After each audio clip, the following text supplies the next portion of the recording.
თანამედროვე ქირურგიული ასპექტები რეპროდუქციულ მედიცინაში ბათუმი DST-ს 60-მდე ქვეყნისა და საქართველოს 40-მდე მედიკოსთა მონაწილეობით საერთაშორისო სამედიცინო კონფერენციას მასპინძლობს. ენდომეტრიოზი როგორც უშვილობის გამომწვევი ერთ-ერთი მიზეზი, მკურნალობის თანამედროვე მეთოდები, ენდოსკოპური კერვის ტექნიკა. საზღვარგარეთიდან მოწვეული სპეციალისტები ქართველ მედიკოსებს აღნიშნული მიმართულებით თანამედროვე გამოცდილებას უზიარებენ.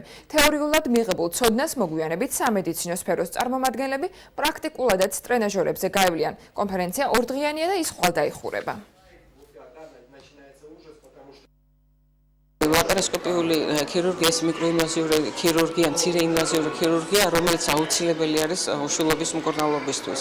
თითქმის ოქროს სტანდარტად არის მიღებული ლაპარასკოპიული ჩარევა და ამიტომაც პირველ რიგში, ასე ვთქვათ, ეს არის უშვილობის მკურნალობის ერთ-ერთი დიაგნოსტიკისა და მკურნალობის ერთ-ერთი აუცილებელი ეტაპი. ყველა საინტერესებს თუ რა არის ახალი ამ მიმართულებით, რისი დანერგვა შეიძლება, რის გამოყენება შეიძლება, რით შეგვიძლია ჩვენი პროფესია დავხვეწოთ. მეორეჯერ არიან ჩამოსული ზემოთ აღნიშნული პიროვნებები, ატარებენ როგორც თეორიულ ლექციებს, ისევე პრაქტიკულად აკეთებენ ოპერაციებს და ალბათ თქვენ თვითონ ნახეთ, რამდენი მსურველია არა მარტო საქართველოსდან, არამედ DST-ს ქვეყნებიდან იმისათვის, რომ აიმაღლოს თავისი ცოდნა